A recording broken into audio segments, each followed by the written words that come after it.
do you feel the barriers have been through maybe that you haven't been respected as a woman for the role? It's a combination. I think it's a combination of things. I think, when we look at sort of, I guess when you look at sort of older coaches, older male coaches, I think it's culturally as well. So men are quite happy to hit with other men. I've seen, like on tour, you'll see guys hitting with guys, and you'll see the coach standing at the back quite often. Whereas on the WTA tour, quite often you'll see the coach actually playing with that player. So the value tends to be more on the level of hitting standard, the playing standard, almost rather than the actual expertise that they bring. Yeah. So this is where it becomes quite difficult, I think, for to coach in that sense. I think the guys have kind of got it right, so they play together a lot, and it's getting better on the women's tour. It is because I've seen people are actively hiring people now for their expertise rather than the hitter that costs Yeah. half as much and can hit and do everything. Essentially give you some advice, but it is also the fact that I haven't really had any opportunities. I think the a lot of people, especially guys, I always pitch this. There's another person who I've worked with that if we were blokes, we would have been, snapped up essentially for different roles based on our playing careers.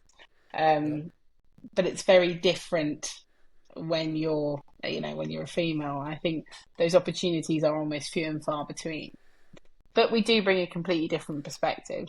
I've played, I think, like you say, the role models is incredibly important.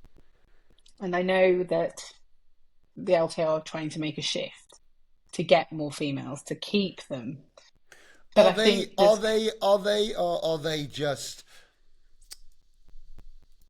It's a free world. I'll say this. It's yeah, nobody's. I spoke to Judy in Australia this year, and I know she's obviously been a big campaigner of, yeah, various different campaigns that she's had going and getting it going. But I know she was highly frustrated, and yeah, she was helping out with a similar um similar campaign in Australia, and was saying actually what a great job they were doing. She felt it was the enthusiasm to do it for the right to the do it right for the right reasons. reasons, not just to tick a box. And Yeah, I get that. that's not quote unquote what Judy said, but that was my Yeah, interpretation. That was my interpretation of the situation, of like which got me thinking. I guess this is obviously quite it's an emotive topic when we start yeah, talking about discrimination and we start talking about inequality and all of these things, rightly so. But I think it's probably similar with, let's say, park tennis, or certain yeah, numbers of people that are competing, and the numbers look great because look how many people are competing. But sometimes those things can just be tick box yeah, in a big organization. So if me and you now, we're the big dogs. We're running it. We're sitting down and we're going, right. How do we cultivate change? To give these clearer pathways to for like I knew as quite a young boy, not when I say young boy, a young male, that I had skills for coaching. Like yeah, if I look back, and I was probably teenager when I found it quite comfortable. I've always found it quite comfortable helping other people. Bloody terrible at helping myself, but that's always been like a thing that. So I learned quite early. That's why I think I did played well in doubles, because I was much more comfortable. I was more comfortable in teams. I naturally had the skill set of someone who was going to fit into coaching. So let's say there's that young girl out there.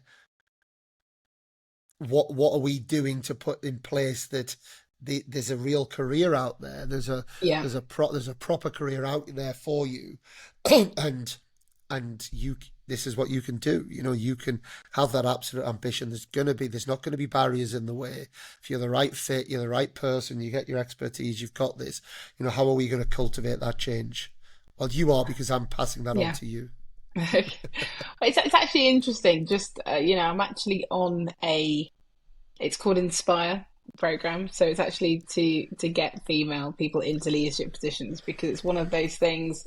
A lot of the research is around the fact that you can meet all the criteria, but women just won't even put themselves forward for the position a lot of the time.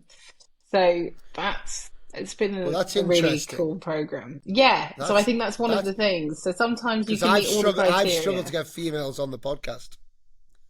Well, I've there you go. I think really struggled. Like, really, like I can assure you, to anyone who's a dedicated listener, I ask as many females to come on the podcast as I do males. And wow. if you go through the list, I hope we're at an 80-20. I'm worried we're not Yeah. even at that. But I Yeah. but I've asked 50-50. I've really struggled. So that's And interesting. it's the sort of research that essentially, if we meet 9/10 of the career, the sort of the criteria that's set out, we won't apply because of that 10%. Whereas guys might be 50-50, 60-40, and they'll put themselves forward for it. And I think that's sometimes obviously it can be a generalization, but Mm, it's one of those things that's come forward. And so this program's been developed to try and actually combat that, to see how do we get females in more leadership positions. But I think for me, I look at the going back to the performance. I look at the performance team, and there isn't a female, I don't think, in the men's performance team. So that's difficult when there's not a physio, a fitness trainer, a nutritionist. Maybe I'm wrong. I'm happy to be wrong, but I'm pretty sure that there is not yeah, one female working in men's performance. So if it doesn't happen at the top, it's yeah, very hard for it to filter down. I genuinely yeah, believe that. I think it has to yeah, happen across the board. yeah. I would agree on that as well. Yeah, Yeah, and then from a coaching perspective, it's just seeing it. If you can see it, you can be it. And I think it has to be we have to find ways to make it accessible for people if they do have families. Like, that's not going to change overnight.